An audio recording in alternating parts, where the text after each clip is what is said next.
തെരഞ്ഞെടുപ്പിന്റെ തലേ ദിവസവും ആരോപണ പ്രത്യാരോപണങ്ങളാൽ പ്രക്ഷുബ്ധമാണ് പാലക്കാട് നിയോജകമണ്ഡലം. കൂടുതൽ വിവരങ്ങളുമായി പാലക്കാട് നിന്നും ശ്രീകുമാർ ചേരുന്നു. ഉപതെരഞ്ഞെടുപ്പ് നാളെ നടക്കാനിരിക്കെ പാലക്കാട് മണ്ഡലത്തിൽ ഇന്ന് നിശബ്ദ പ്രചാരണത്തിന്റെ ദിവസമായിരുന്നു. പക്ഷേ പ്രതീക്ഷിച്ചത്ര നിശബ്ദമായിരുന്നില്ല തെരഞ്ഞെടുപ്പ് രംഗം. UDF-നെതിരെ LDF ചില പത്രങ്ങൾക്ക് മാത്രം നൽകിയ ഒരു പരസ്യമാണ് വിവാദമായത്. BJP-യിൽ നിന്ന് കോൺഗ്രസിലേക്ക് എത്തിയ സന്ദീപ് വാര്യരെ രൂക്ഷമായി വിമർശിക്കുന്ന ഒന്നായിരുന്നു ആ പരസ്യം. CPM നൽകിയ ഈ പരസ്യത്തിന് ഉടൻ തന്നെ പ്രതികരണവുമായി UDF സ്ഥാനാർത്ഥി രംഗത്തെത്തി. CPM-ന്റെ ഈ നടപടി BJP-യെ സഹായിക്കാനാണെന്ന് അദ്ദേഹം ആരോപിച്ചു. എന്നാൽ വിദ്വേഷ പ്രചാരണം നടത്തിയയാളെ സ്വീകരിച്ചത് കോൺഗ്രസ് ആണെന്നും തങ്ങളത് തുറന്നു കാട്ടുക മാത്രമാണ് ചെയ്തതെന്ന് മന്ത്രി MB രാജേഷും തിരിച്ചടിച്ചു.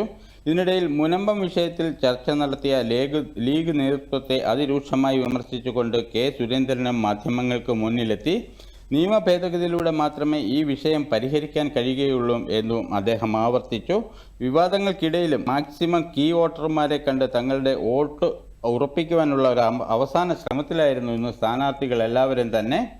അതുപോലെ തന്നെ MB രാജേഷിൻ്റെ വ്യാജ വോട്ടുകൾ തടയുമെന്ന പ്രസ്താവന കലാപത്തിനുള്ള ഒരു ആഹ്വാനമാണെന്ന ഗുരുതരമായ ഒരു ആരോപണവും UDF ഉയർത്തിയിട്ടുണ്ട്.